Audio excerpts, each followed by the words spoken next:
Hello दोस्तों, Indira मैथमस्ती online coaching में आप सभी का स्वागत है। जैसा कि मैं बता दूं, अपनी चर्चा पिछली संडे को विकारी शब्दों पर चल रही थी, जिसमें से हमने कुछ विकारी शब्दों को पढ़ लिया था और कुछ विकारी शब्द बचे हुए थे। तो जहां से क्लास को एंड किया था वहीं से क्लास को स्टार्ट करेंगे, यानी कि विशेषण वाला अपना टॉपिक चल रहा था। उसमें से मैंने कुछ विशेषण के प्रकार बता दिए थे, बल्कि मैंने तो पूरे ही बता दिए थे, लेकिन पता नहीं वो वीडियो किस कारण से कट गया था।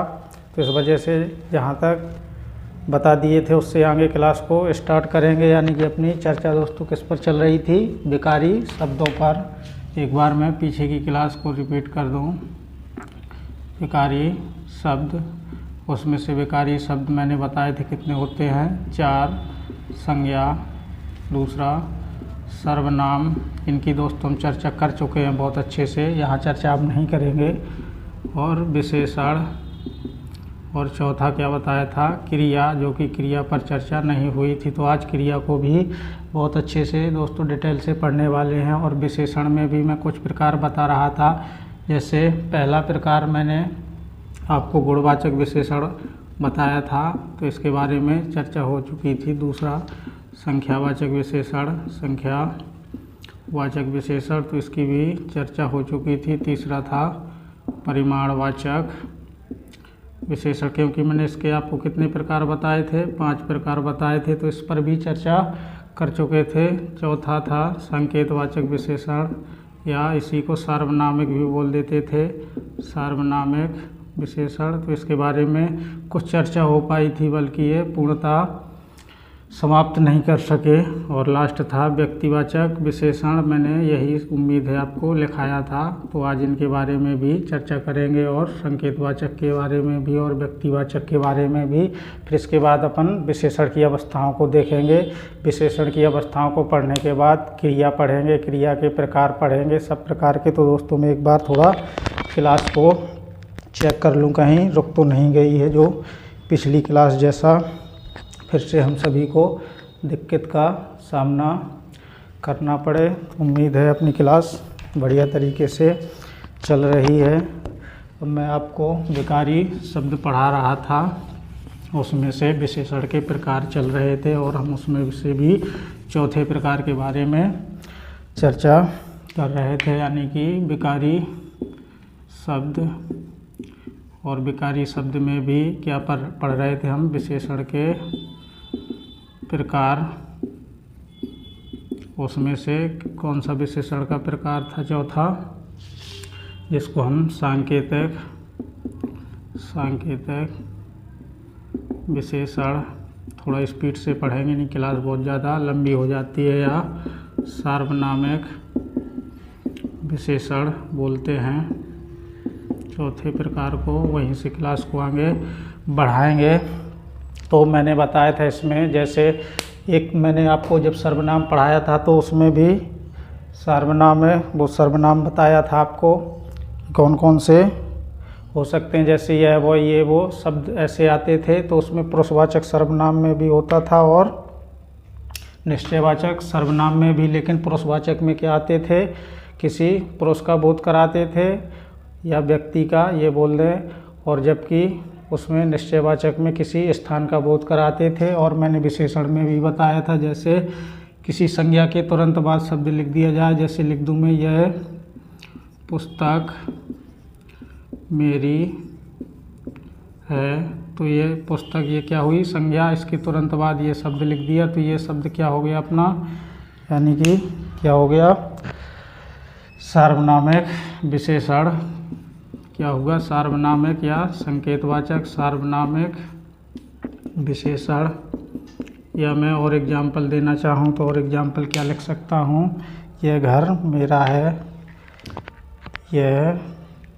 दूसरा, यह घर किसका है, मेरा है, तो घर किसका है, ये क्या होगा, ये भी सार्वनामिक या संकेतवाचक। यदि इसी को मैं अगला रूप लिख दूँ, ये मैं सब पढ़ा चुका हूँ आपको, यह मेरी पुस्तक है, तो ये क्वेश्चन क्या हो गया, बदल गया, या अंडरलाइन कर दिया जाए तो यह शब्द क्या हो गया यहाँ पर, सर्वनाम हो गया, या ये लिख दूँ यह मेरा घर है, तो ये शब्द क्या हुए अब सर्वनाम हो गए। क्या हो गए? सर्वनाम, संकेतवाचक सर्वनाम। तो उम्मीद है आपको समझ में आ चुका होगा। ऐसा भी अब हम अगला सर्वनाम का प्रकार देखेंगे, यानी कि अब क्या देखेंगे हम, व्यक्तिवाचक विशेषण के ऊपर चर्चा करेंगे। जैसे अगले प्रकार की चर्चा करेंगे व्यक्तिवाचक विशेषण, यानी कि 5वां विशेषण का प्रकार होगा, लास्ट विशेषण का प्रकार। क्या बोलेंगे इसको? 5वें प्रकार को व्यक्तिवाचक विशेषण। व्यक्तिवाचक विशेषण में क्या होगा, यानी कि किसी संज्ञा या सर्वनाम से ये क्या बनेगा? विशेषण बनेगा। क्या लिख दूं मैं? संज्ञा किससे बनेगा ये? संज्ञा शब्दों से बना विशेषण क्या कहलाएगा हमारा? व्यक्तिवाचक विशेषण। जैसे वो संज्ञा शब्द क्या हो सकता है व्यक्तिवाचक में? मैंने जब संज्ञा पढ़ाया था तो उसमें व्यक्तिवाचक संज्ञाएं बताई थी, उसमें स्थान का नाम भी आ सकता है। जैसे मैं लिख दूं जयपुर से यदि हमें बनाना हो व्यक्तिवाचक विशेषण तो क्या बन जाएगा? जयपुरी। इस प्रकार से कानपुरी और भी बना सकते हैं, कानपुर से कानपुरी जैसे। और लिख दूं मैं कानपुर से क्या बन जाएगा अपना? कानपुरी। तो ये क्या होगा? व्यक्तिवाचक विशेषण। और यदि लिख दूं मैं जैसे भारत से क्या बन गया? भारतीय लोग। तो ये तो दोस्तों क्या थे अपने? ये तो व्यक्तिवाचक संज्ञाएं थीं, और इससे हमने क्या बना दिया? व्यक्तिवाचक विशेषण बना दिया। उम्मीद है आपको यहाँ तक समझ में आ गया होगा। मैं यहाँ पर कुछ क्या करूँगा? विशेषण लिखूँगा और विशेषण के प्रकार, यानी कि कौन किससे बनता है, तो मैं यहाँ पर लिख दूँ, क्योंकि ये आपसे डायरेक्ट भी पूछे जा सकते हैं। यानी कि कुछ महत्वपूर्ण विशेषण लिख दूँ, कुछ महत्वपूर्ण, इसको याद रख लेंगे, कुछ महत्वपूर्ण विशेषण। यदि आपने कॉन्सेप्ट को याद रखा है, बल्कि हिंदी को आप रट नहीं सकते, इसको समझ करके ही पढ़ना पड़ेगा। और आपको शुद्धता का भी ध्यान रखना है। ज़्यादा से ज़्यादा मैं शुद्ध लिखने का ही प्रयास करता हूँ। तो हम देखते हैं कुछ महत्वपूर्ण विशेषण और हमसे किस प्रकार से पूछे जा सकते हैं। पहले मैं संज्ञा से विशेषण बनाऊंगा, यानी कि पहले किससे बनाऊं? संज्ञा से विशेषण। संज्ञा से विशेषण कौन कौन हो सकते हैं? जैसे यहाँ पर मैं क्या लिख दूं आपको? संज्ञा और एक साइड विशेषण, यानी कि यहाँ पर मैं संज्ञा लिखूँगा और यहाँ पर विशेषण की चर्चा कर लेंगे। यहाँ पर संज्ञा में कोई नाम लिख दूं, जैसे जयपुर, ये मैं बता चुका हूँ अभी आपको। जैसे लिख दूं जापान। और अगला क्या लिख दूं मैं? अमीरी। देखिए दोस्तों, अमीरी शब्द को याद रखना है बहुत अच्छे से। अमीरी शब्द क्या है? संज्ञा है, बल्कि अपन इसको विशेषण लगा बैठते हैं, तो ये अपना क्वेश्चन क्या हो जाता है? गलत हो जाता है। और अगला लिख दूं जैसे मैं गरीब। तो इन दोनों को हमें याद रखना है, यानी कि जयपुर से विशेषण क्या बन जाएगा? व्यक्तिवाचक विशेषण। यानी कि हम व्यक्तिवाचक विशेषण की चर्चा कर रहे हैं। जयपुर से क्या बनेगा? ये जयपुरी। इसी प्रकार जापान से जापानी। और अमीरी से क्या हो जाएगा? अमीर। अमीर क्या है? विशेषण है, ना कि संज्ञा। अमीरी क्या है? संज्ञा है। ये यही ऑप्शन में देता है। अमीरी पूछ लेता है वो निम्नलिखित में से कौन सा विशेषण का प्रकार नहीं है, ऑप्शन में दे देगा जयपुरी, जापानी, और यहाँ दे देगा अमीरी। और चौथा ऑप्शन कुछ भी दे सकता है। तो आपको पता होगा अच्छे से, तभी इसका आंसर दे सकते हैं। गरीब से क्या बन जाएगा? गरीबी। तो मैंने ये संज्ञा से क्या बताया आपको? व्यक्तिवाचक विशेषण बता दिए। अब मैं आपको सर्वनाम से विशेषण बता दूं। अब क्या बताऊं मैं आपको, सर्वनाम से बनने वाले विशेषण, सर्वनाम से विशेषण किस प्रकार से बनते हैं उसके बारे में चर्चा कर ले। यहाँ पर मैं लिखूँगा संज्ञा, यहाँ पर विशेषण, जैसे मैं लिख दूँ यह, अगला लिख दूँ वह, और तीसरा पराया लिख दूँ, और दोस्तों क्या लिख दूँ, अपना। उम्मीद है यहाँ आपको दिख जाएगा। और यहाँ पर सर्व लिख दूँ। यहाँ से विशेषण कैसे बनेगा, ये क्या है, संज्ञा, वो सर्वनाम है। यहाँ पे मैंने संज्ञा लिख दिया, यहाँ पे क्या लिखना है, सर्वनाम। ये क्या है, अपने सर्वनाम है, ये संज्ञा नहीं लिखा है, ये सर्वनाम लिखा है। यह से बनाएंगे विशेषण तो क्या बनेगा, यही, वैसे, वही, पराया से पराई। इसको भी बहुत अच्छे से याद रखना है, ये भी बहुत ज़्यादा पूछा जाता है। मैं जिसमें स्टार मार्क कर रहा हूँ उसको तो हमें बहुत ही अच्छे से क्या करना है, याद रखते हुए चलना है। और जैसे अपना से क्या बन जाएगा, अपनी, क्या बन जाएगा इससे, अपनी, यानी कि अपना से क्या बनेगा, अपनी। और सर्व से सर्वस्व, सर्वस्व, तो सर्व से क्या बना, अपना सर्वस्व बना। इस प्रकार से मैंने आपको सर्वनाम से भी बताए विशेषण कैसे बनता है। अब हम क्रिया से विशेषण बनाएंगे। अब क्रिया से विशेषण को बनाना सीखेंगे कि क्रिया से कैसे विशेषण पूछा जा सकता है। यहाँ पे लिखूँगा मैं क्रिया से विशेषण, जिसमें मैं स्टार मार्क करूँ उसको अच्छे से याद रखना है। यहाँ पर मैं क्रिया लिखूँगा या धातु लिख दूँ। अभी मैं इसके बाद क्रिया टॉपिक ही स्टार्ट करूँगा तो वहाँ पर और अच्छे से डिटेल से चर्चा करेंगे। और यहाँ लिख दूँ विशेषण,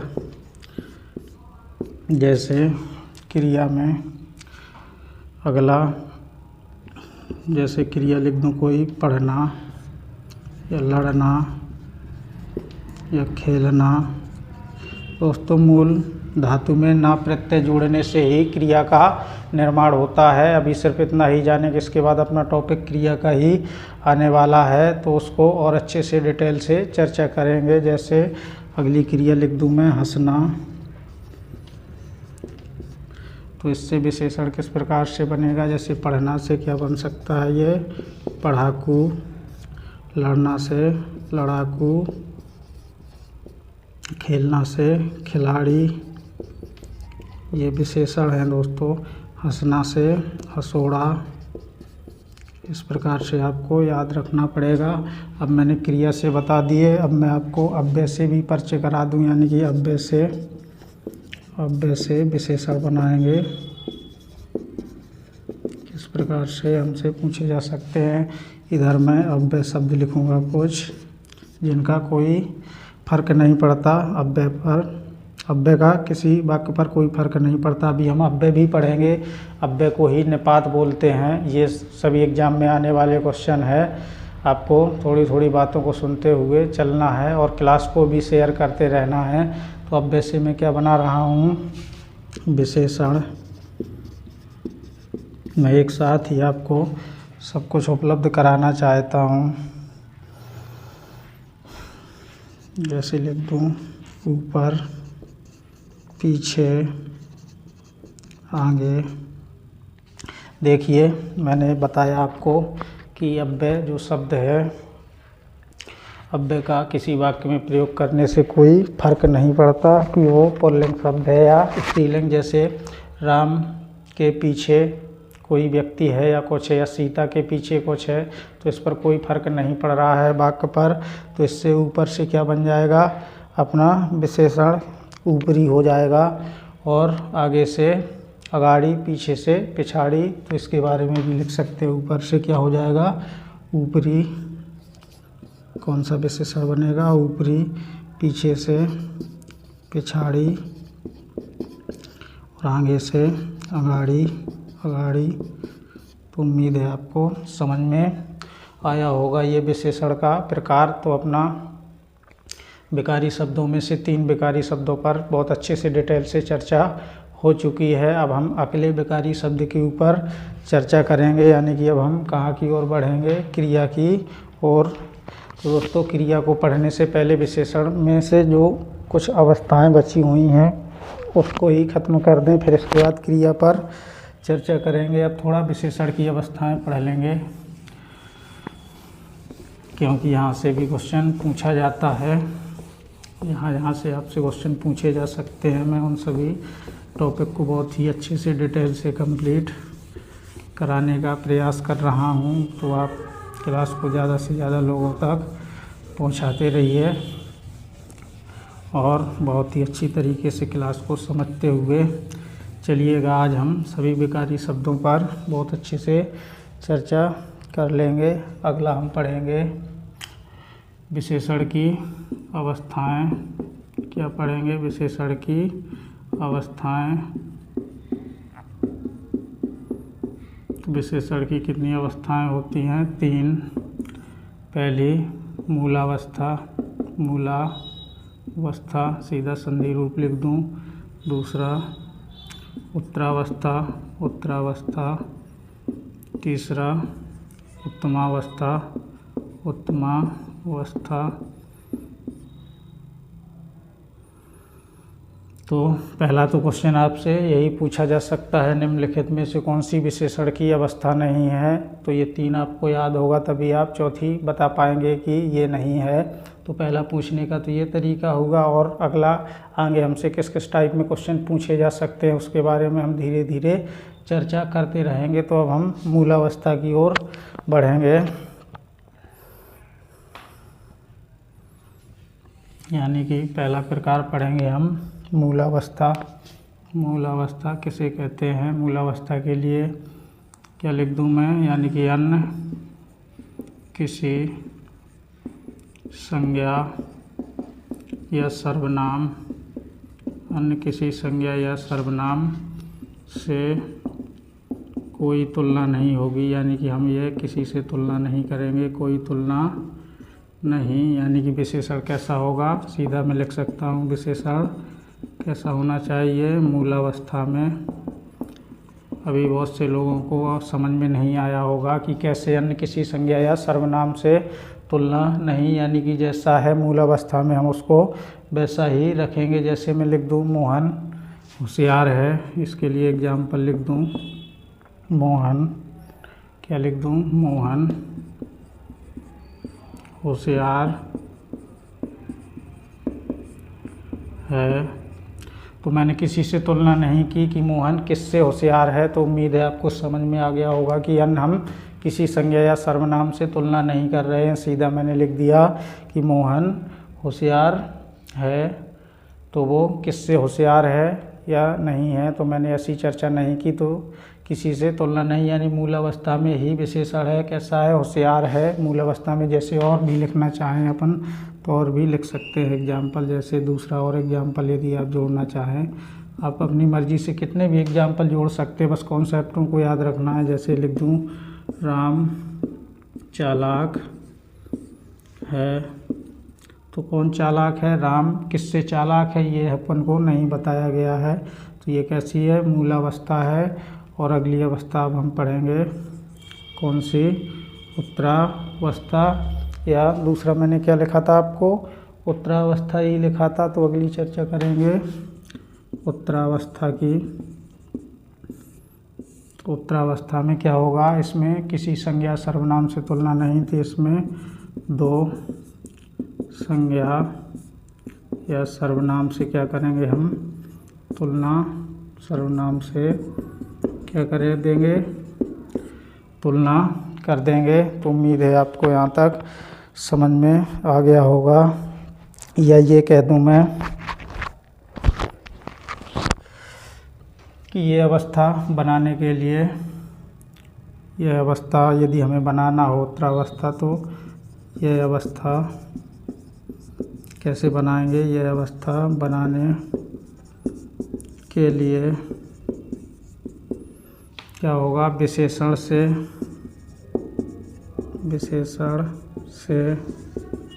ठीक पहले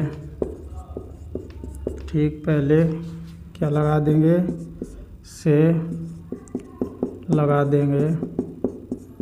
या दोस्तों अगला भी इसका तरीका हो सकता है, या ये पहला पॉइंट तो ये हो गया, दूसरा ये हो जाएगा, यानी कि ये अवस्था बनाने के लिए विशेषण, यहाँ पर विशेषण के साथ, अब इसमें विशेषण के साथ ही लगा देंगे क्या, तर प्रत्यय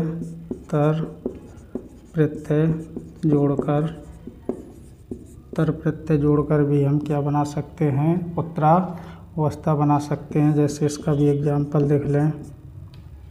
जैसे मैं अगले एग्जाम्पल की चर्चा कर लूँ। मैंने आपको बताया कि 2 से हम तुलना करेंगे, या तो से लिख देंगे या बाद में उसमें तर प्रत्यय जोड़ देंगे।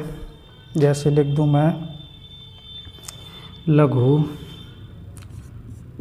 शब्द, तो लघु तो दोस्तों अपना क्या हो गया, ये तो मूलावस्था थी, तो ये क्या हो गया, मूलावस्था से मैंने क्या बनाया, से जोड़ दूं या से लघु, यानी कि उससे छोटा, या ऐसा नहीं बनाना है तो क्या जोड़ सकता हूं मैं, यानी कि लघुतर। पहला तो ये होगा, यानी कि ये क्या थी, मूलावस्था। फिर इससे मैंने क्या बनाया, से लगा के से लघु या लघुतर। और भी यदि आप बनाना चाहें तो और भी एग्जाम्पल जोड़ सकते हैं। जैसे लिख दूं मैं ऊंचा, तो ऊंचा से क्या बन जाएगा, यानी कि ऊंचा तो क्या होगा, ये मूलावस्था, ऊंचा से ऊंचा, यानी कि किसी दूसरे से ऊंचा होगा। या उच्चतर भी लिख सकते हैं अपन इसको, उच्चतर। तो उम्मीद है आपको ये अवस्था भी समझ में आ गई होगी। यदि वाक्य में देना हो तो ऐसे भी बोल सकते हैं, मोहन रमेश से होशियार है, तो 2 में तुलना हुई, यानी कि किससे तुलना हो रही है, रमेश से। तो ये कौन सी अवस्था हो जाएगी, उत्तरावस्था हो जाएगी। अब हम अगली चर्चा करेंगे उत्तमावस्था की।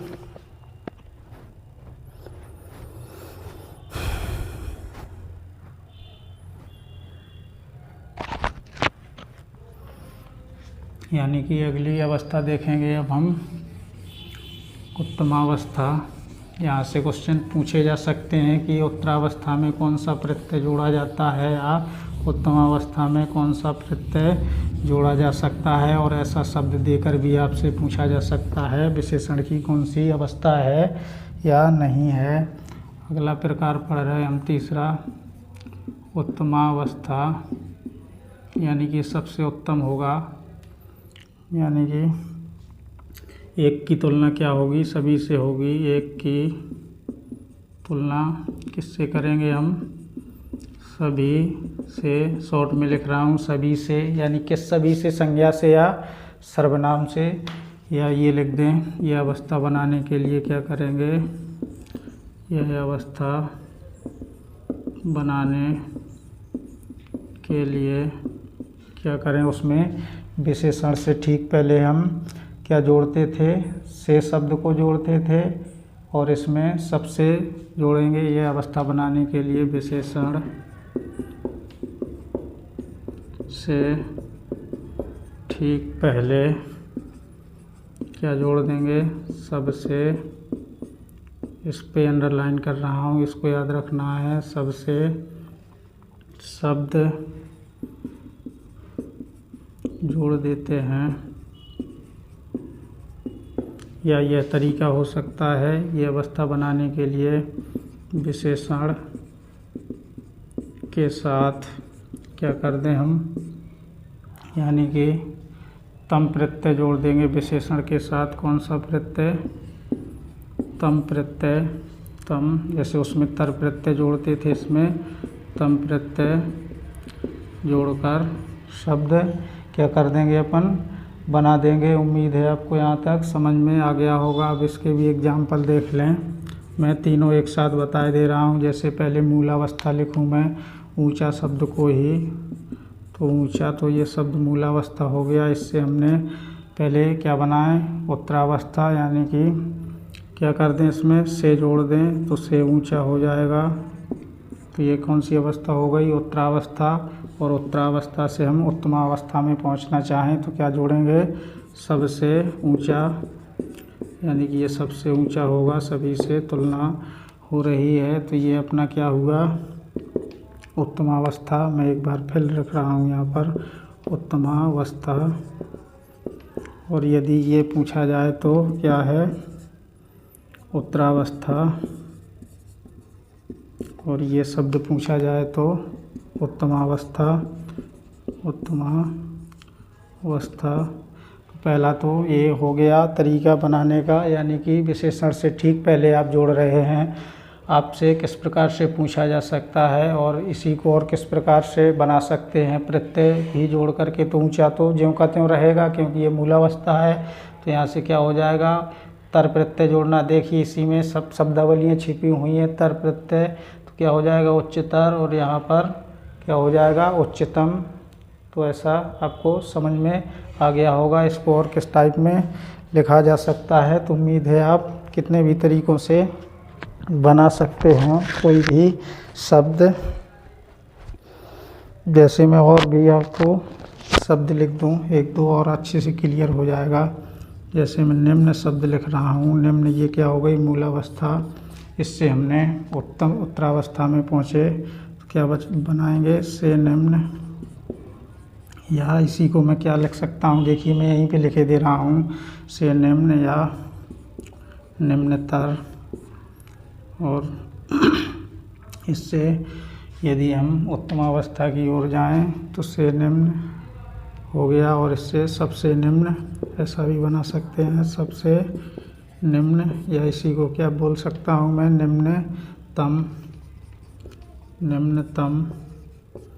तो उम्मीद है समझ में आ रहा होगा आपको। एक बहुत ही अच्छा एग्जाम्पल ये भी लिख दूँ आपके लिए, जैसे श्रेष्ठ है, तो श्रेष्ठ से क्या बन जाएगा, श्रेष्ठतर, श्रेष्ठतर। और अगला श्रेष्ठतम, सबसे श्रेष्ठ, श्रेष्ठतम। उम्मीद है आपको समझ में आ गया होगा। इसको ऐसे भी बना सकते हैं, श्रेष्ठ से, यानी कि इससे क्या हो जाएगा, से श्रेष्ठ, और उससे सबसे श्रेष्ठ। तो उम्मीद है समझ में आ रहा होगा। जैसे अच्छा है, से अच्छा, सबसे अच्छा, ऐसे आप बना सकते हैं। मैंने खूब सारे एग्जाम्पल दे दिए, अब मैं ज़्यादा नहीं लिखूँगा, एक एग्जाम्पल और लिख दूँ। जैसे अच्छा से बनाना हो तो क्या बन जाएगा, से अच्छा, यानी कि उससे अच्छा होगा, ये दो से तुलना होगी, और ये सबसे तुलना होगी, तो सबसे अच्छा। उम्मीद है आपको यहाँ तक समझ में आ चुका होगा। तो मैंने आपको विशेषण की अवस्थाएं भी बता दी। अब मैं थोड़ी सी चर्चा उद्देश्य और विधेय पर भी कर लूँ।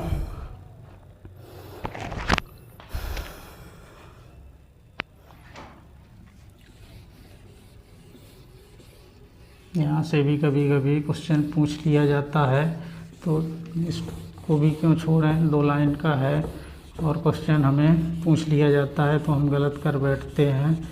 बल्कि हमें छोटे छोटे चीज़ों पर ध्यान नहीं देते हैं, तो सभी चीज़ों को ध्यान देते हुए चलना होगा। मैं चर्चा करूँगा उद्देश्य और विधेय की, फिर इसके बाद उद्देश्य और विधेय विशेषण को देख लेंगे। उद्देश्य यहीं पे लिख दूँ मैं एक साथ, यानी कि कर्ता को ही क्या बोला जाता है, कर्ता को ही क्या बोलते हैं हम, उद्देश्य बोलते हैं। और विधेय किसे बोलने देंगे, यानी कि उद्देश्य बोलें तो कर्ता, उद्देश्य के संबंध में कहा गया कथन क्या कहला देगा, विधेय। तो उम्मीद है आपको उद्देश्य और विधेय समझ में आ गया होगा। जैसे मैं कोई एग्जाम्पल लिख दूं, इसको एग्जाम्पल की मदद से और समझ लें। जैसे कोई भी वाक्य है, अभी मैंने वाक्य नहीं पढ़ाया, लेकिन आप वाक्य से परिचित हैं कि शब्दों से मिलकर ही वाक्य बनता है, लेकिन सार्थक योग होना चाहिए। तो मैं पहले कोई वाक्य की चर्चा कर लूँ। जैसे कोई वाक्य है तो उसमें क्या होता है, 3 ही शब्द होते हैं, या तो वो कर्ता होगा उसमें, और उसमें कर्म भी होगा, और क्रिया भी होगी। तो ये 3 शब्द ही होते हैं किसी वाक्य में। तो कर्ता को मैंने क्या बोला है, उद्देश्य, यानी कि कर्ता को क्या बोल देंगे, उद्देश्य बोल देंगे। और जो पार्ट बचा हुआ है इसको क्या बोल देंगे हम, विधेय बोल देंगे। मैंने यही तो आपको बताया है कि कर्ता को ही उद्देश्य बोला जाता है, और उद्देश्य के संबंध में, इसके संबंध में जो कहा गया है उसको विधेय बोला जाएगा। तो जैसे मैं कोई एग्जाम्पल लिख दूँ, जैसे राम होशियार बालक है। अगर राम को अंडरलाइन करें तो राम क्या हो जाएगा, अपना कर्ता, कर्ता बोलें तो उद्देश्य हो जाएगा। और यहाँ से ये शब्द पूरा क्या हो जाएगा, विधेय। तो उम्मीद है आपको समझ में आ गया होगा। अब उद्देश्य विशेषण किसे कहेंगे और विधेय विशेषण किसे कहेंगे। तो उद्देश्य की विशेषता बताएगा तो उसको उद्देश्य विशेषण बोल देंगे, और विधेय की विशेषता बताएगा तो उसको विधेय विशेषण बोल देंगे। जैसे मैं इसमें उद्देश्य और विधेय विशेषण की चर्चा कर लूँ, जैसे एग्जाम्पल की मदद से ही यहाँ पे लिख दूँ कोई एग्जाम्पल, एक साथ लिख दूँ। जैसे लिख दूँ बुद्धिमान, बुद्धिमान,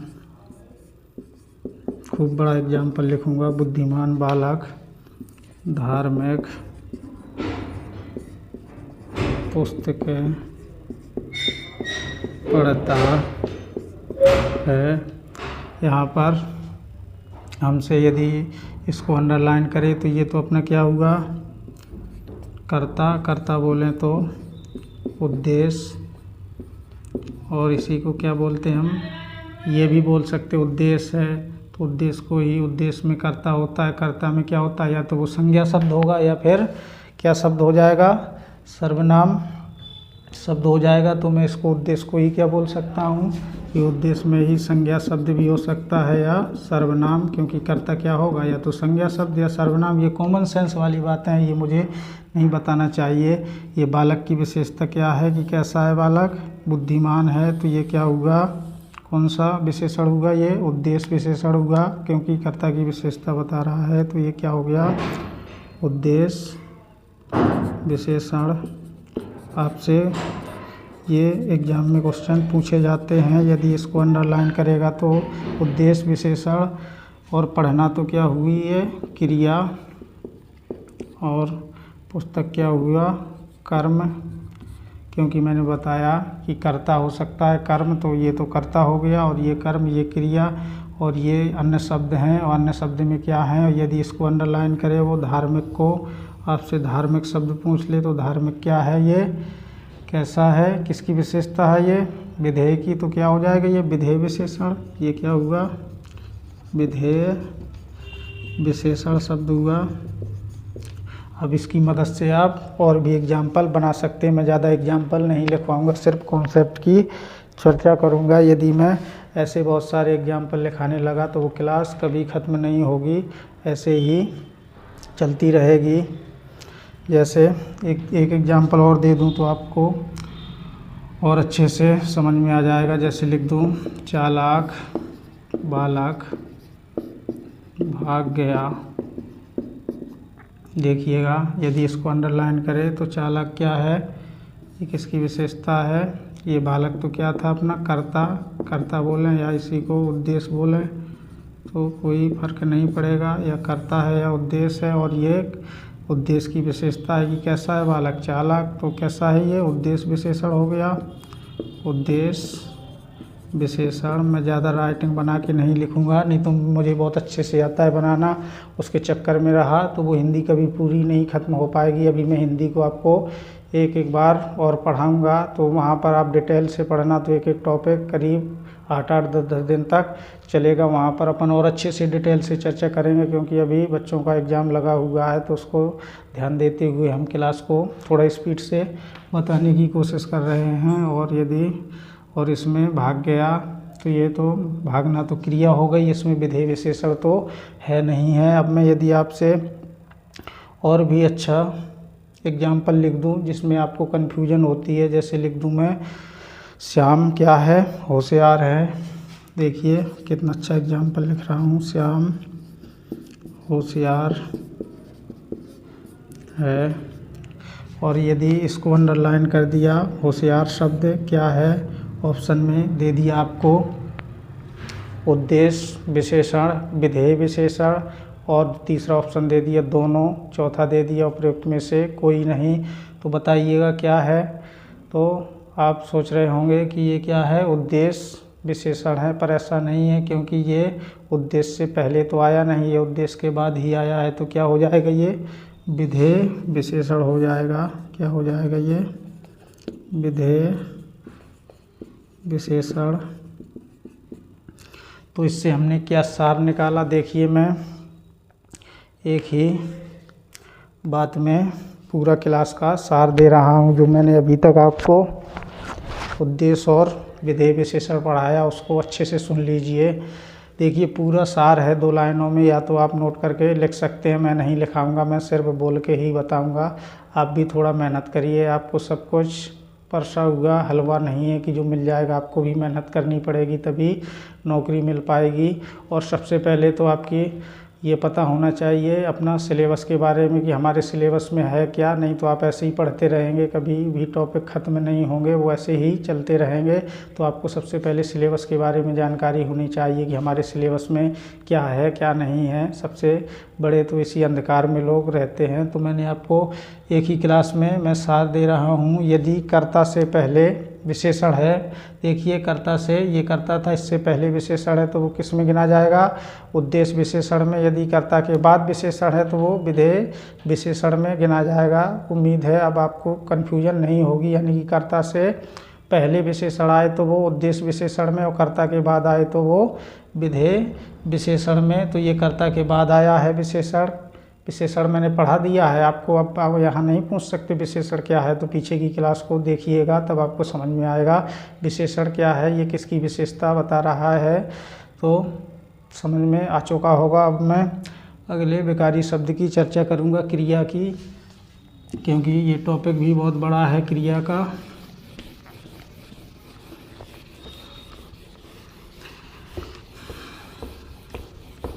आपसे बात करने का तो मुझे टाइम ही नहीं रहता है ज़्यादा, अगर बात करने लगा तो वो 2-2 3-3 घंटे की क्लास हो जाएगी।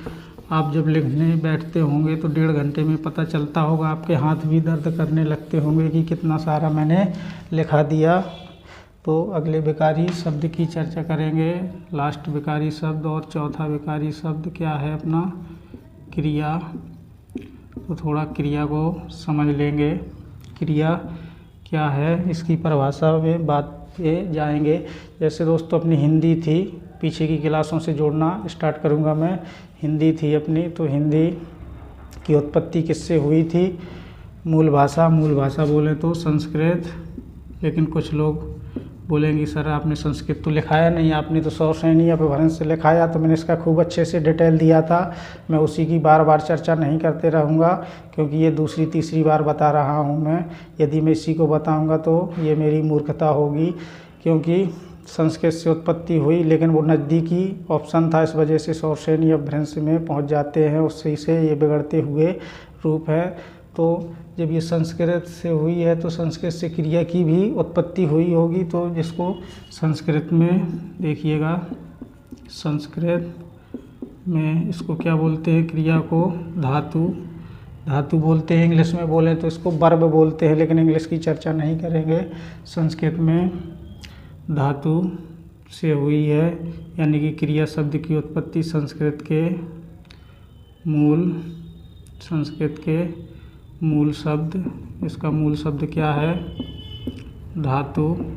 और धातु में मूल शब्द, धातु में ना जोड़ने से, अगर धातु में ना जोड़ दें, क्योंकि मूल शब्द तो धातु है जो कि किसका है, संस्कृत का है, और इसमें ना प्रत्यय जोड़ दें, ना जोड़ने पर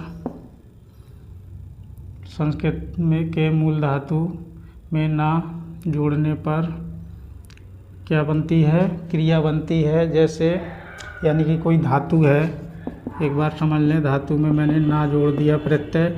अभी मैं उपसर्ग प्रत्यय पढ़ाऊंगा तब बताऊंगा क्या होता है। अभी सिर्फ इतना याद रखिए कि प्रत्यय है जो शब्द के अंत में जुड़ता है, शब्दांश शब्द या शब्दांश के अंत में जुड़ता है, और ये उपसर्ग पहले जुड़ता है।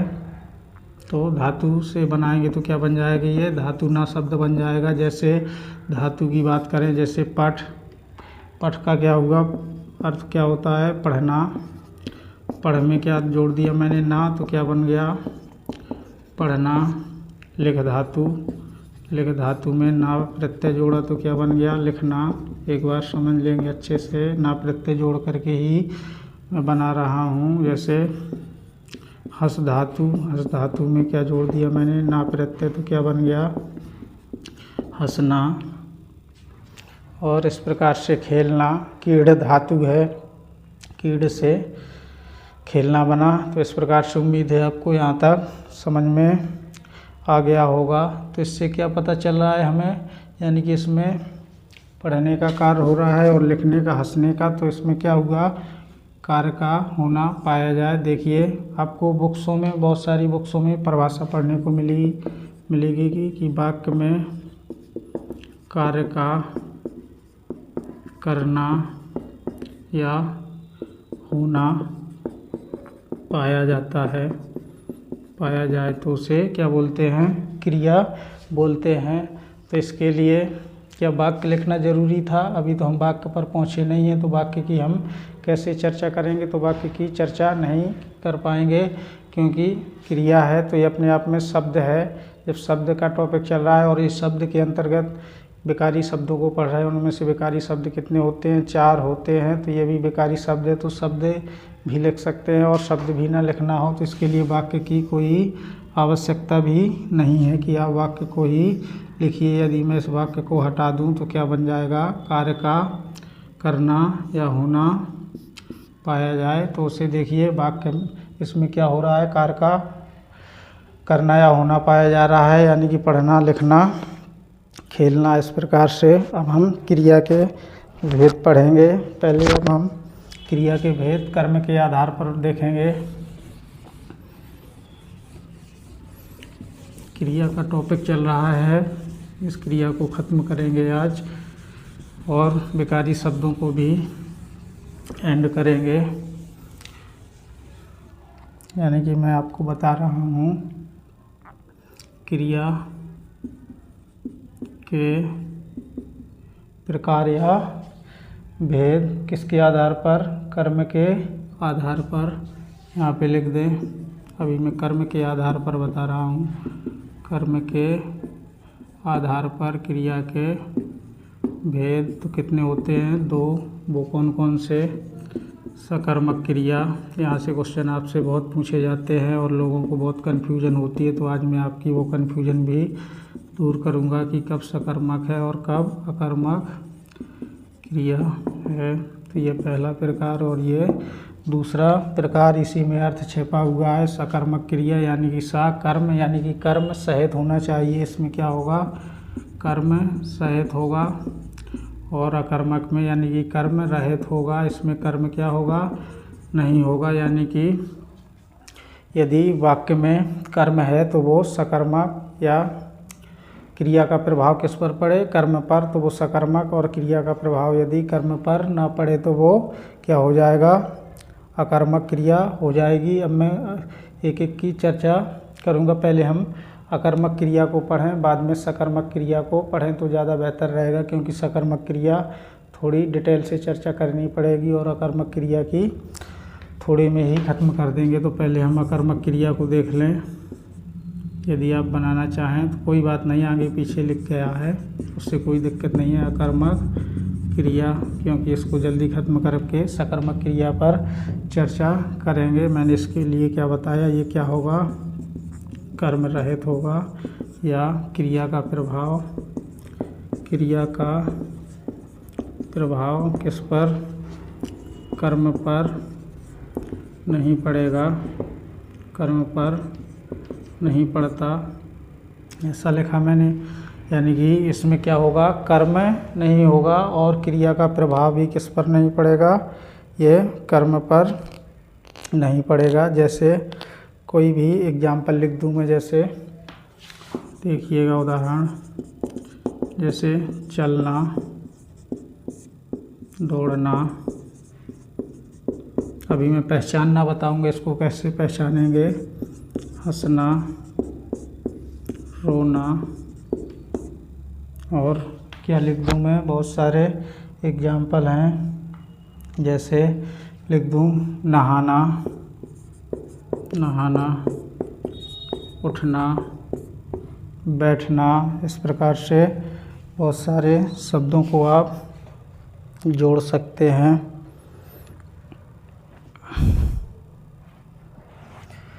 तो उम्मीद है आपको समझ में आ गया होगा। यानी कि जो प्रकृति प्रदत्त क्रियाएं हैं वो तो कैसी हैं, अकर्मक क्रियाएं हैं। अभी मैं आपको बताऊंगा कि इसको कैसे पहचानेंगे कि ये सकर्मक है या अकर्मक, क्योंकि ऐसे तो क्रियाएं बहुत सारी हैं, आप रटेंगे तो नहीं रट पाएंगे ना। तो मैं आपको तरीका बताऊंगा कि इसको कैसे पहचानना है, तभी आप इसको पहचान सकते हैं। अब हम चर्चा करेंगे सकर्मक क्रिया की। जैसे एक वाक्य का भी उदाहरण दे दूं तो और अच्छा रहेगा। जैसे पेड़ से पत्ता गिरता है, या सिर्फ इतना लिख लीजिए। मैं आगे चर्चा करूंगा इसकी और बहुत अच्छे से डिटेल से चर्चा करूंगा। ये एनसीईआरटी में भी वाक्य दिया गया है। यदि कारक की दृष्टि से देखा जाए तो ये वाक्य अशुद्ध है, और एनसीईआरटी में भी दिया गया है, क्योंकि हमारा बेस क्या रहता है, एनसीईआरटी को बेस बना करके ही हम पढ़ते हैं। अब हम थोड़ी सी चर्चा किस पर करेंगे, सकर्मक क्रिया के ऊपर। यानी कि अब किस पर चर्चा करेंगे, दूसरी सकर्मक क्रिया। तो इसके लिए मैंने क्या बताया, ये कैसा होगा, कर्म सहित होगा। यह क्रिया का प्रभाव किस पर पड़ेगा, क्रिया का प्रभाव किस पर पड़ेगा, यह कर्म पर पड़ेगा। जैसे इसके भी उदाहरण लिख दूं मैं। जैसे खेलना, पढ़ना और पीना, ऐसे बहुत सारे लिख सकते हैं। अभी मैं कॉन्सेप्ट बताऊंगा तो आपको और भी अच्छे से क्लियरिटी आती जाएगी। और भी यदि आपको जोड़ना हो तो और भी आप इसमें जोड़ सकते हैं। जैसे देखना, और इसमें भी यदि मैं आपको वाक्य का एग्जाम्पल दूं तो वो आगे दूं एग्जाम्पल तो ज़्यादा बेस्ट रहेगा, क्योंकि यहाँ हमें टाइम बर्बाद करने से कुछ नहीं मिलेगा। अब इसको सकर्मक और अकर्मक क्रिया को कैसे पहचानेंगे, इसके भी तरीके जान लें। मैं एक एक तरीके की चर्चा करूँगा, क्योंकि आपको कन्फ्यूजन हो जाती है कि हम कैसे पहचानें।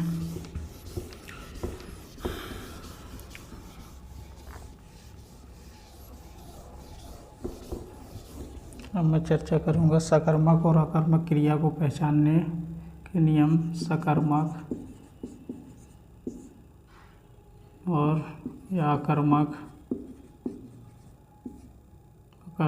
क्रिया को पहचानना। देखिए, पहला तरीका तो मैं आपको शेयर कर रहा हूँ कि वाक्य दिया होगा यदि कोई, तो वाक्य में क्या से प्रश्न करेंगे, क्या से प्रश्न बना लेते हैं। यदि उत्तर मिल जाए, यदि उत्तर मिल जाए तो क्या हो जाएगा, वो सकर्मक। यदि उत्तर क्या हो, ना मिले, तो वो क्या हो जाएगी, तो वह अकर्मक क्रिया हो जाएगी।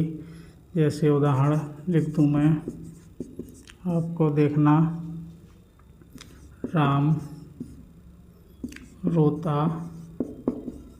है, इसको अंडरलाइन कर दिया और इसमें पूछ लिया रोता शब्द क्या है, तो आपका उत्तर क्या होना चाहिए, अकर्मक क्रिया है। और यदि आपने इससे जस्ट पीछे की क्लासों को क्या अभी जस्ट देखा है तो मैंने रोना शब्द लिखा था, तो वहाँ पर अकर्मक क्रिया ही लिखा था, तो मैंने उसी को लिख दिया है राम रोता है। या मैंने लिखा है क्या से क्या कर लें, प्रश्न कर लें क्रिया में, राम क्या है वो क्या रोता है, यहाँ पे क्या लगा दें क्या रोता है, तो क्या आपको उत्तर मिलेगा, क्या रोता है तो आपको आंसर नहीं मिल पाएगा। तो ये क्या हो जाएगी क्रिया अकर्मक। यदि मैं एक एग्जाम्पल और लिख दूं, जैसे लिख दूं राम खेलता है, तो क्या से प्रश्न करेंगे क्या खेलता है, तो आपको उत्तर मिल रहा होगा कि क्रिकेट खेलता है, फुटबॉल खेलता है, खो खो खेलता है, कुछ भी खेलता होगा। तो ये क्या हो जाएगी, कौन सी क्रिया, सकर्मक क्रिया हो जाएगी। उम्मीद है आपको समझ में आ गया होगा। अब देखिए मैं बहुत ही अच्छा एग्जाम्पल लिख रहा हूँ, यहाँ से हमसे एग्जाम में क्वेश्चन पूछे ही जाते हैं। जैसे लिख दूँ पक्षी आकाश में उड़ते हैं, तो देखिएगा पक्षी जो क्या हैं आकाश में उड़ते हैं, तो इसके कैसे प्रश्न करेंगे, क्या उड़ते हैं, तो आपका आंसर क्या हो जाएगा पक्षी। तो पक्षी तो क्या है इसमें करता है, बल्कि आप इसको कर्म बना बैठे, क्योंकि मैंने बताया वाक्य में क्या होते हैं कर्ता कर्म क्रिया, तो ये कर्ता हो गया। फिर ये आकाश क्या है, आकाश तो एक स्थान है, आकाश में यानी कि ये कारक है। अब कौन सा कारक है, जब मैं आगे कारक पढ़ाऊंगा तो उसके बारे में चर्चा करूंगा। उड़ना क्या हुई क्रिया, तो इसमें क्या है कर्म तो है ही नहीं, यानी कि पक्षी क्या हो गई है कर्ता, इसको क्या बोल सकता हूँ मैं कर्ता। और आकाश क्या हो गया स्थान हो गया, तो ये आकाश क्या है अपना कौन सा कारक हो जाएगा, इसमें भी कारक में कौन सा अधिकरण, कारक में पेपर विभक्ति होती है, तो जब पढ़ेंगे अपन इसको तो और अच्छे से चर्चा करेंगे। अधिकरण कारक है और उड़ना क्या है अपनी क्रिया। तो बताइए इसमें कहीं कर्म है, तो कर्म कहीं नहीं है, तो क्रिया कौन सी हो जाएगी ये अकर्मक। बल्कि आप देखिए क्या उड़ते हैं, तो आपका आंसर मिला पक्षी उड़ते हैं, जो कि पक्षी क्या था करता था। तो मैंने आपको क्या लिखाया है कि वाक्य में क्या से प्रश्न बना लेते हैं, यदि उत्तर मिल जाए तो सकर्मक, लेकिन वो सकर्मक कब होगा सकर्मक, साथ में कर्म होना चाहिए, लेकिन जब कर्म नहीं है तो कैसे सकर्मक हो जाएगा। तभी तो मैं बोल रहा हूँ आपको इसमें कन्फ्यूजन हो जाती है, मैं धीरे धीरे आपकी कन्फ्यूजन दूर करूँगा। जैसे ये नियम आपका फेल हो जाए तब आप इसका दूसरा नियम अपनाएं। देखिए दूसरा नियम में लिख रहा हूँ, दूसरा पद परिचय से, पद परिचय से। अब पद परिचय क्या है, पद तो वही है वाक्य, जैसे कर्ता प्लस कर्म होगा या क्रिया होगी, कोई भी पद या वाक्य में यही तीन चीज़ें होती हैं। इससे आप आसानी से पहुंच सकते हैं कि ये क्रिया सकर्मक है या अकर्मक है। जैसे लिख दूं मोहन अखबार पढ़ता है, जैसे मैंने लिख दिया कोई एग्जाम्पल, मोहन अखबार पढ़ता है। अब देखिएगा पद परिचय में मोहन क्या है, ये अपना करता है, पढ़ना क्या हो गई क्रिया हो गई, और अखबार क्या हो गया कर्म हो गया। यदि कोई सोच रहा होगा कि सर इसमें तो आंसर क्या लगाने से ही मिल रहा है कि क्या पढ़ता है, तो आपकी भी बात सही है, अखबार ही पढ़ता है, उत्तर आपको मिल गया, तो इसको लगाने की ज़रूरत नहीं है। मैं तो सिर्फ आपको बता रहा हूँ कि जब कन्फ्यूजन हो जाए तो आप पद परिचय से लगा सकते हैं। तो इसमें क्या है कर्ता, तो ये कौन सी क्रिया होगी सकर्मक या अकर्मक, तो कर्ता से तो लेना देना है ना, ये क्रिया का प्रभाव किस पर पड़ रहा है कर्म पर, क्या पड़ रहा है अखबार, तो इसमें कौन सी क्रिया हो जाएगी सकर्मक, यानी कि ये कौन सी क्रिया होगी सकर्मक क्रिया हो जाएगी। उम्मीद है आपको ऐसा क्वेश्चन भी समझ में आ गया होगा। अब मान लो आपका पद परिचय भी फेल हो जाए तब कैसे, तब इसका काल परिवर्तन ही कर देंगे, यानी कि अगला तरीका मैं बता रहा हूँ, यहीं पर लिख दूँ तीसरा काल परिवर्तन करके, अब काल को किस में परिवर्तन करेंगे, यानी कि भूतकाल में काल को परिवर्तन करना होगा, भूतकाल में परिवर्तन करना होगा। अब काल क्या है, जब मैं काल वाला टॉपिक पढ़ाऊंगा तो उसको अच्छे से चर्चा करूंगा, वहाँ पर काल की भी अपन बहुत अच्छे से चर्चा करेंगे। सदैव आपको किस में परिवर्तन करना है, भूतकाल में, और जब भूतकाल में परिवर्तन करेंगे तो वो क्या हो जाएगा, कृतवाच्य में बन जाएगा, यानी कि वो कौन सी क्रिया हो जाएगी, सकर्मक या कर्मक क्रिया की हम यहाँ से पहचान कर सकते हैं। जैसे मैं लिख दूँ राम या श्याम, श्याम लिख दें, श्याम का नाम मुझे भी अच्छा लगता है, जैसे लिख दिया मैंने एग्जाम्पल, श्याम गाड़ी चलाता है। तो ता है, ती है, ते हैं शब्द आए, ये तो कौन सा हो गया, वर्तमान काल का हो गया, सामान्य वर्तमान काल का हो गया ना। लेकिन मैंने आपको बताया किस में परिवर्तन करना है, भूतकाल में। तो इसको कैसे भूतकाल में परिवर्तन करेंगे, देखिए मैं भूतकाल में बना रहा हूँ, अभी मैं काल पढ़ाऊँगा तो आपको बताऊँगा कैसे परिवर्तन करना है। जैसे लिख दूँ श्याम ने गाड़ी चलाई, या ये लिख दें श्याम ने गाड़ी चलाई थी। तो एक ही इसका सेंस है, तो ये किस में हो गया, भूतकाल में वाक्य हो गया। तो ये क्या हो गया, क्या चलाई, आंसर मिल रहा है गाड़ी। तो ये कौन सा क्रिया हुई, सकर्मक। तो कौन सी क्रिया हुई, ये सकर्मक क्रिया हुई। उम्मीद है आपको यहाँ तक समझ में आ गया होगा। यानी कि आपको देखिए, यदि काल परिवर्तन करें और काल भी ना परिवर्तन करना हो, और देखिए आपको दिमाग भी यूज नहीं करना पड़ेगा। यदि आपको किसी वाक्य में ने विभक्ति आ जाए, यानी कि किसी कर्ता के साथ ने विभक्ति जोड़ा हो, तो आपको पूरे वाक्य पढ़ने की ज़रूरत नहीं है, आप बिना पढ़े ही उसको आंसर सकर्मक लगा सकते हैं। तो जैसे श्याम ने गाड़ी चलाई, श्याम ने खाना खाया, तो अपने आप आंसर ही मिलेगा, वो खाना खाया। ने विभक्ति को देखकर ही आसानी से आप सीधे सकर्मक लगाइए। अगर आपको इतना याद है कि ऐसे पॉइंट आपको लिख लेना चाहिए जो मैं बोल रहा हूँ, मैं ऐसे पॉइंट बार बार नहीं लिखूँगा, सिर्फ बोलकर ही बताऊँगा। ऐसा लिखने लगा तो मैंने बताया नहीं, क्लास ज़्यादा ही लंबी हो जाएगी। मैंने आपको बोला यदि आपको ने विभक्ति दिख जाए तो आप बिना पढ़े ही उसका आंसर सकर्मक लगा सकते हैं। या ये बोल दूँ, इससे हमने 3 निष्कर्ष निकाले काल परिवर्तन करके। मैं यहाँ लिख रहा हूँ, ने विभक्ति आने पर 3 बिंदु निकले हैं, इसको भी याद कर सकते हैं। इसमें आपको एक साथ 3 आंसर मिल जाएंगे। यानी कि काल तो कौन सा होगा, वो सदैव भूतकाल होगा। देखिएगा, आपको काल भी पूछा जा सकता है, तो किस में मारेंगे टिक, भूतकाल में। इसमें दिमाग लगाने की आवश्यकता नहीं होगी। और दूसरा क्या बिंदु निकला, वाक्य सदैव किस में होगा, कर्तवाच्य में होगा। अभी मैं वाच्य पढ़ाऊंगा आपको तो वहाँ पे चर्चा करूँगा। और क्रिया सदैव कैसी होगी, सकर्मक होगी। सदैव क्रिया कैसी होगी, सकर्मक। तो इससे ये 3 बिंदु निकल के आए। उम्मीद है आपको यहाँ तक समझ में आ गया होगा, और आपको सकर्मक और अकर्मक क्रिया में भी अंतर समझ में आया होगा। अब मैं सकर्मक क्रिया के भेद भी चर्चा कर लूँ। आपका मैं कन्फ्यूजन भी दूर करने की कोशिश कर रहा हूँ, और क्लास को भी आगे बढ़ाने की कोशिश कर रहा हूँ। अब हम पढ़ेंगे क्या दोस्तों, सकर्मक क्रिया के भेद।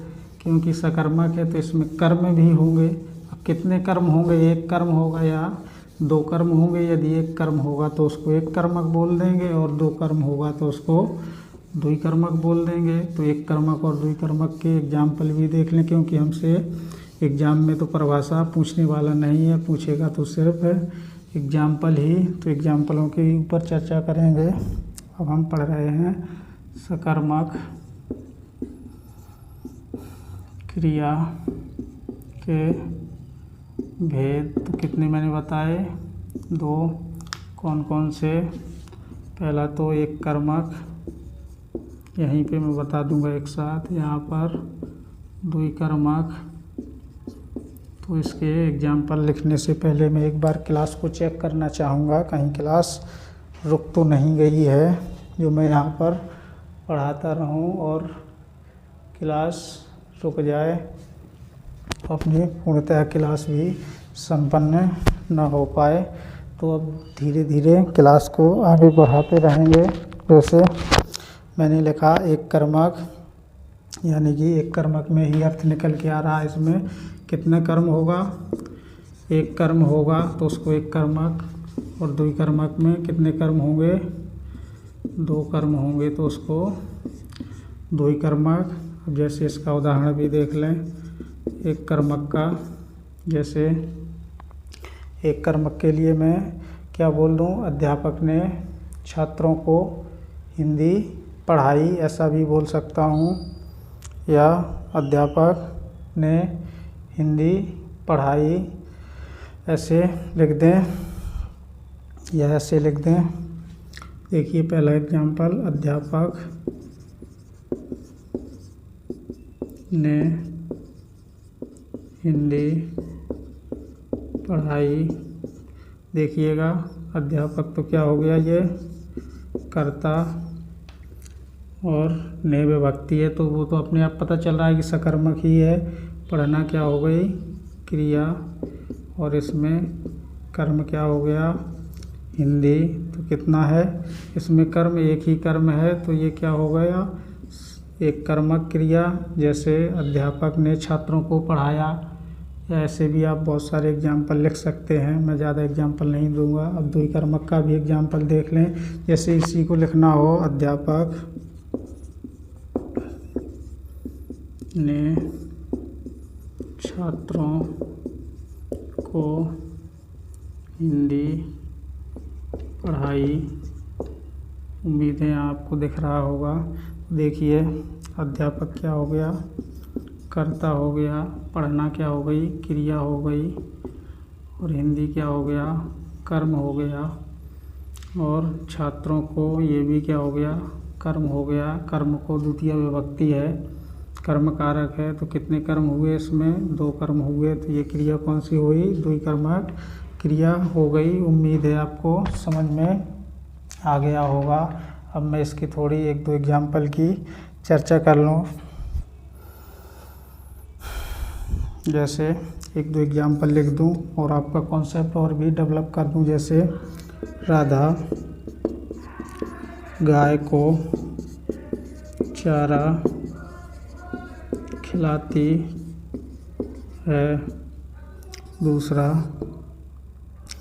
जैसे लिख दूँ मैं, भाई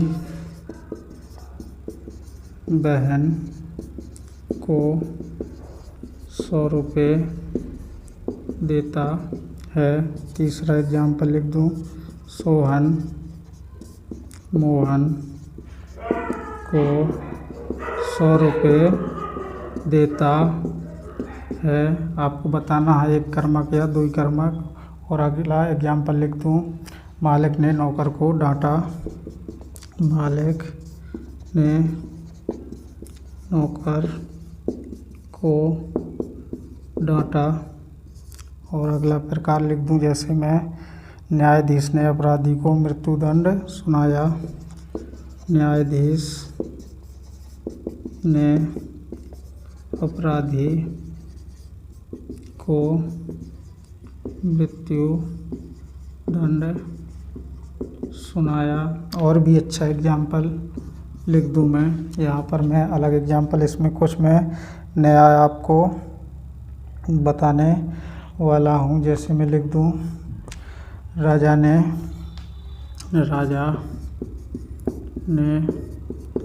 गरीबों को कंबल दान में दिए। तो देखिएगा इसमें कितने कर्म हैं। जैसे राधा गाय को चारा खिलाती है, एक तो ये कर्म हो गया गाय को, और ये चारा खिलाना, तो कितने कर्म हुए, द्विकर्मक, दो कर्म हुए तो द्विकर्मक क्रिया हो जाएगी। जैसे लिख दिया, भाई बहन को 100 रुपये देता है, तो क्या ये दान में दे रहा है? तो दान में नहीं दे रहा है, इसका सेंस यही निकल के आ रहा है। वो 100 रुपये दे रहा है लेकिन दान में नहीं है। तो इसमें कितने कर्म होंगे? जब दान में दिया जाए तब उसमें कितने कर्म होते हैं? 2 कर्म होते हैं। और जब दान दिया जाए, मैंने ये बोला जब दान दिया जाए तब उसमें 1 कर्म, और जब दान ना दिया जाए तब उसमें 2 कर्म। तो ये दान में तो दे नहीं रहा है, तो इसमें भी कितने कर्म होंगे? 2 ही कर्मक होगा ये भी। और सोहन मोहन को 100 रुपये देता है तो ये दान में दे रहा होगा, तो यहाँ कौन सा कर्म है? 1 कर्मक, 1 कर्मक क्रिया का उदाहरण हो गया ये। जैसे अगला एग्जाम्पल क्या लिखा है अपना? मालिक ने नौकर को डांटा, डांटना क्रिया हो गई, और नौकर को कर्म को, ये कौन सा है? 1 कर्मक। उम्मीद है आपको समझ में आ रहा होगा। न्यायाधीश ने अपराधी को मृत्युदंड, एक तो ये मृत्युदंड और अपराधी को सुनाया, तो कितने कर्म हो गए इसमें? 2 कर्म हो गए। तो कौन सी क्रिया हो जाएगी? 2 ही कर्मक क्रिया हो जाएगी। और ये सभी एग्जाम्पल किसके हैं? सकर्मक क्रिया के। सकर्मक क्रिया की जब उसमें लिखा ही है 1 कर्मक 2 ही कर्मक, तो उसमें कर्म आ रहा है, तो आपको दिमाग लगाने की कोई आवश्यकता नहीं है, वहाँ पे सीधा सकर्मक ही मिलेगा। अब इसको देखिए, राजा ने गरीबों को कंबल दान में दिए, तो ये किस में दे रहा है? दान में। तो जब दान में दिया जाए तब उसमें कितने कर्म होते हैं? मैंने क्या बताया था? जब दान दिया जाए तब कितने कर्म होते हैं? 1 ही कर्म होता है। देखिए, सोहन मोहन को 100 रुपये देता है, तो ये दान में दे रहा था, तो इसमें भी कितने कर्म हैं? 1 कर्मक है, 1 कर्मक। देखिए पहला, तो आपसे यही प्रश्न पूछा जा सकता है, और पहला प्रश्न तो इसको पूछ सकता है गरीबों को अंडरलाइन करके। इसमें आपको कारक पूछा जा सकता है। उससे अच्छा उदाहरण तो ये कारक का बनता है कि इसमें बताइए कारक कौन सा है? तो लोग को पढ़ के सीधा टिक लगा देते हैं कि ये कर्म कारक है, बल्कि इसमें कर्म कारक नहीं है, इसमें संप्रदान कारक है, या आप ऐसा लिख सकते हैं संप्रदान कारक। मैं यही बता रहा था, जब आपको कारक पढ़ाऊँगा तब और अच्छे से चर्चा करूँगा। संप्रदान कारक में कौन सा कर्मक होगा? कितने कर्म होंगे? 1 कर्म होगा, 1 कर्मक। तो आपको उम्मीद है यहाँ तक समझ में आ चुका होगा। अब हम थोड़ी सी चर्चा प्रयोग व संरचना के आधार पर भी कर लें।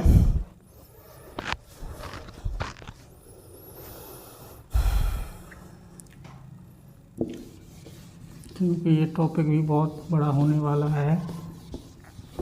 क्रिया को हमें आज ख़त्म ही करना है, भले ही टाइम लग जाए। यदि आप और डिटेल से पढ़ना चाहते हैं तो एक बार फिर मुझसे कभी जुड़िएगा। मैं हिंदी को और भी डिटेल से आपको समझाने का प्रयास करूंगा। इसमें तो मुझे ज़्यादा जल्दी स्पीड से बताना पड़ता है, एक वाक्य को मैं ज़्यादा बार नहीं दोहरा सकता हूँ, नहीं तो वो क्लास बहुत ज़्यादा लंबी होती चली जाएगी। तो हम पढ़ेंगे प्रयोग व संरचना के आधार पर क्रिया के भेद। प्रयोग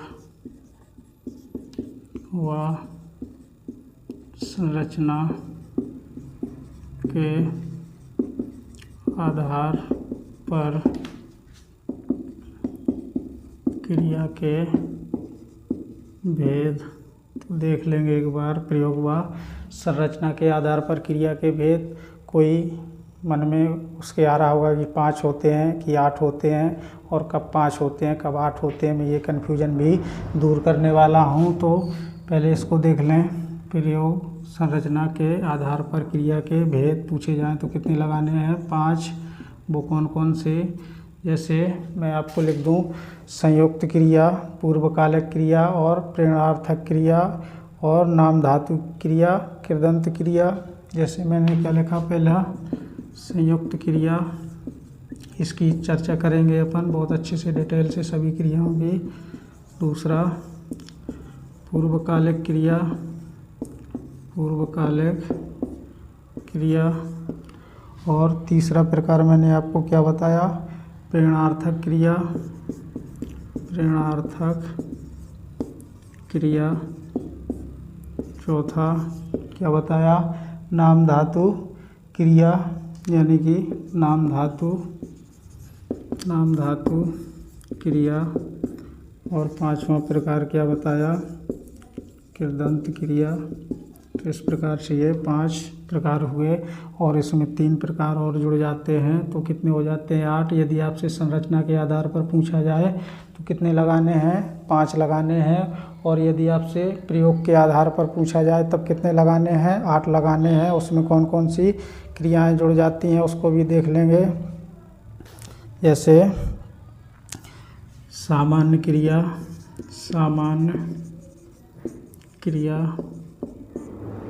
पहला, दूसरा, और कौन सा जुड़ जाता है सामान्य क्रिया के बाद सहायक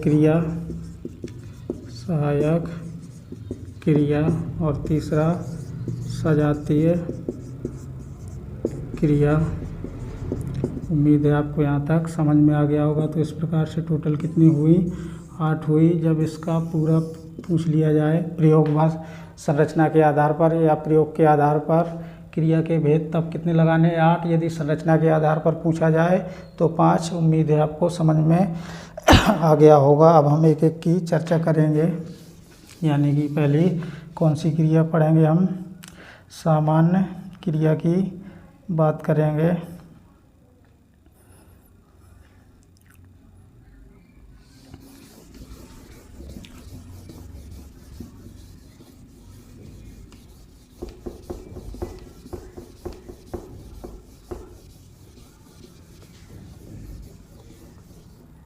क्लास लंबी हो रही होगी।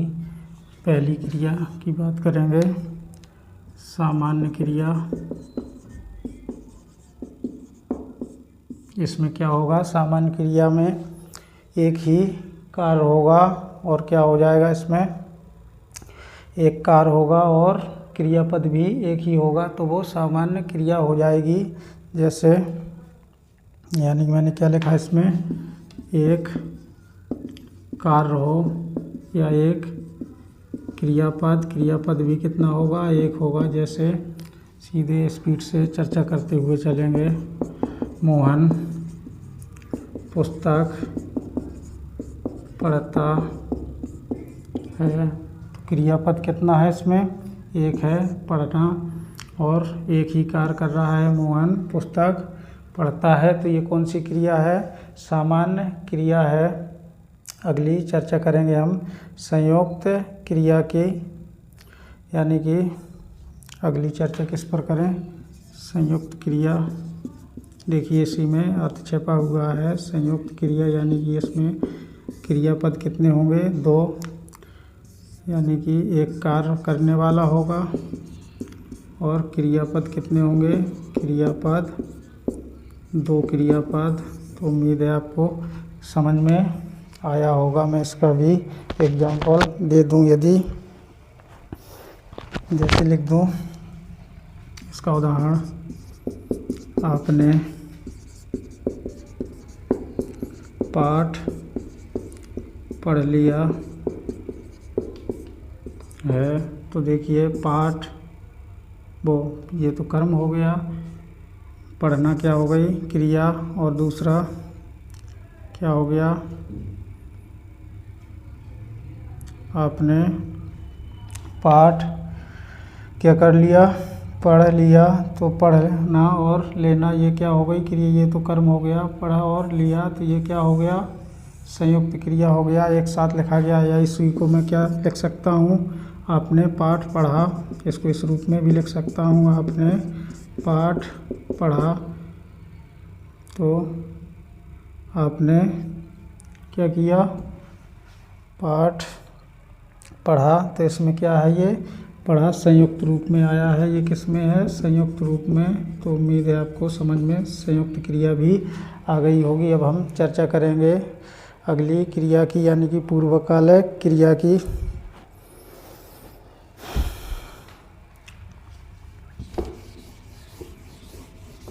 तीसरी चर्चा करेंगे। क्लास भी लंबी हो रही होगी दोस्तों। अगले प्रकार की तीसरी पूर्वकालिक क्रिया।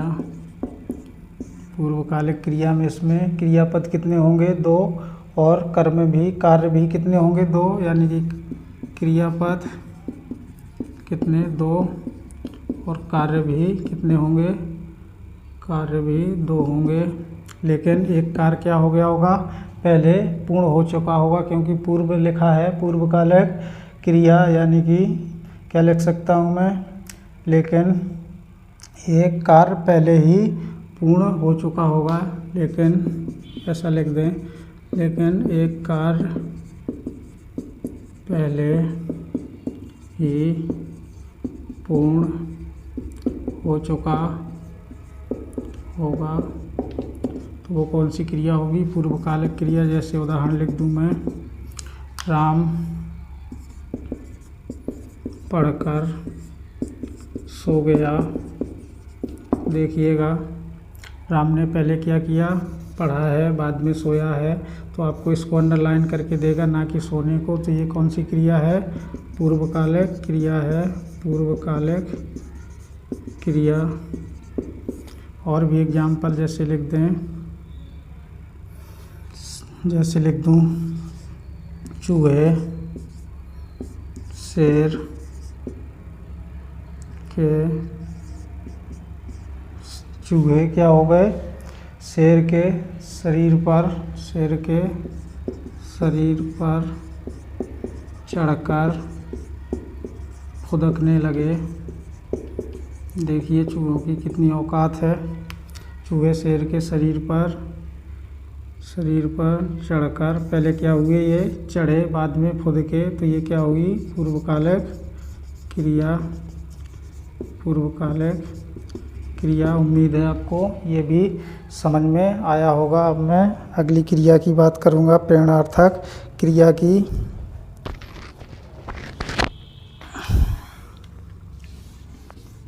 अगले क्रिया की चर्चा करेंगे।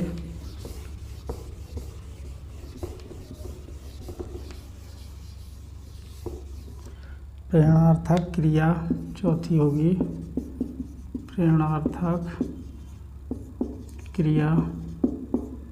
इसमें क्या होगा, प्रेरणार्थक क्रिया में 2 क्या होंगे, कर्ता होंगे, यानी कि 2 कार्य होंगे, 2 कर्ता, ये बोल दूँ 2 कर्ता। वो कौन कौन से होंगे, एक क्या होगा, कराएगा, एक करेगा, और दूसरा एक कार्य को क्या करेगा, कराएगा।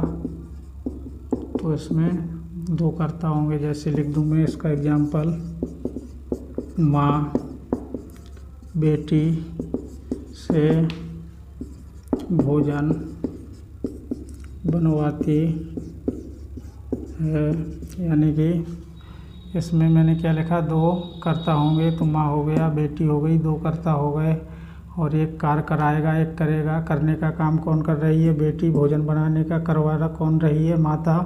तो ये प्रेरणार्थक क्रिया है, यानी कि ये प्रेरणा देती है एक कार्य को दूसरे से। अब कृदंत क्रिया और नाम धातु क्रिया भी जान लें, यानी कि यहीं पर चर्चा कर लूँ थोड़ी सी। कृदंत क्रिया और यहाँ पर नाम धातु क्रिया की चर्चा कर लें। कृदंत क्रिया में क्या होगा, जैसे वही मूल धातु वाली, जैसे चल, इसमें ना प्रत्यय जोड़ा तो क्या बना, चलना। मैं ज़्यादा चर्चा नहीं करूँगा। पढ़ना से पढ़ना बन गया, लिख से इसमें ना प्रत्यय जोड़ा तो लिखना, यानी कि धातु से बने उससे ये, हाँ धातु से बने तो उसको कृदंत क्रिया। और नाम धातु में ये किससे बनेंगी, संज्ञा या सर्वनाम से।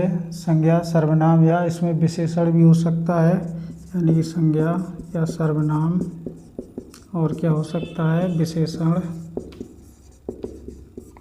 इससे क्रिया जो बनेगी वो क्या कहलाएगी, नाम धातु क्रिया होगी। संज्ञा सर्वनाम विशेषण से बनी क्रिया। जैसे एग्जाम्पल लिख दूँ मैं, जैसे कोई संज्ञा का नाम लिख दूँ, चमक लिख दूँ, लज्जा लिख दूँ, रंग लिख दूँ। जैसे चमक, चमक से क्या बन जाएगा, चमकाना या चमकना, ऐसा भी लिख सकते हैं। चमक से क्या बनेगा, चमकना, यानी कि कौन सी क्रिया बन जाएगी, चमकना या चमकाना। देखिए बहुत अच्छा एग्जाम्पल लिख रहा हूँ जो बहुत पूछा जाता है। लज्जा से लजाना या लजियाना। मैं ज़्यादा चर्चा नहीं करूँगा, नहीं तो वो ऐसी क्लास लंबी होती जाएगी। जैसे रंग का क्या हो जाएगा, रंगना या रंगवाना। तो इस प्रकार से आप बहुत सारे एग्जाम्पल बना सकते हैं यदि आपको समझ में आ गया होगा तो। अब हम अगली चर्चा करेंगे सहायक क्रिया की। जो भी प्रकार होगा अपना डालते हुए चलेंगे। हम क्रिया को ख़त्म करने का प्रयास कर रहे हैं और बेकारी शब्दों को भी मैं पढ़ा रहा हूँ आपको। सहायक क्रिया, सहायक क्रिया में क्या होगा अपना, यानी कि मुख्य क्रिया की ये क्या करेगी, सहायता करेगी। मुख्य क्रिया की क्या करेगी, सहायता करेगी, यानी कि मुख्य क्रिया की सहायता करने वाले। जैसे इसका एग्जाम्पल लिख दूँ, मोहन पुस्तक पढ़ रहा है। मोहन पुस्तक पढ़ रहा है, यानी कि रहा है, रही है जैसे शब्द आपको देखने को मिलेंगे तो वहाँ पर कौन सी क्रिया हो जाएगी, सहायक क्रिया हो जाएगी। या हम पढ़ रहे हैं और ये काल में पूछा जाए तो देखिए ये मोहन पुस्तक पढ़ रहा है, अभी पूर्ण कार्य नहीं हुआ है, लेकिन ये है किसका है, पढ़ रहा है, रही है। इस प्रकार से तो ये वर्तमान काल का ही वाक्य है। मोहन पुस्तक पढ़ रहा है, लेकिन वो कौन सा वर्तमान काल है, ये पूरा नहीं हुआ है तो अपूर्ण वर्तमान काल है। यदि आपसे पूछ लिया जाए तो कौन सा काल है, अपूर्ण वर्तमान काल है, क्योंकि हिंदी की ग्रामर है एक दूसरे से गुथी हुई है। मैं सोचता हूँ कि एक ही एग्जाम्पल में कितने आपसे क्वेश्चन पूछे जा सकते हैं, उन सभी से परिचय करा सकूं। तो मैंने बताया अपूर्ण वर्तमान काल हो गया। अब हम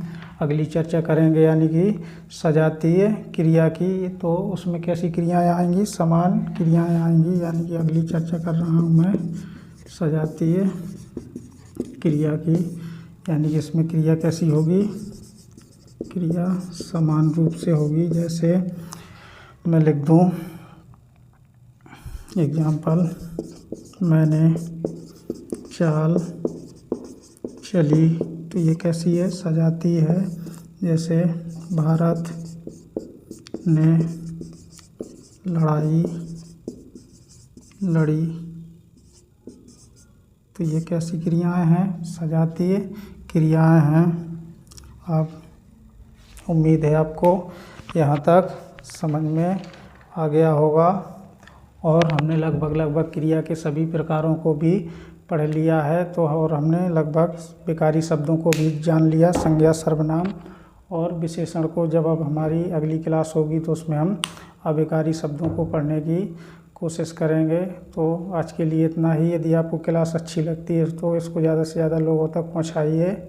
और आपने यदि अभी तक चैनल को सब्सक्राइब नहीं किया है तो चैनल को ज़रूर सब्सक्राइब करें। और आपको क्लास कैसी लगती है आप हमें लाइक और कमेंट के माध्यम से बता सकते हैं। तो धन्यवाद दोस्तों।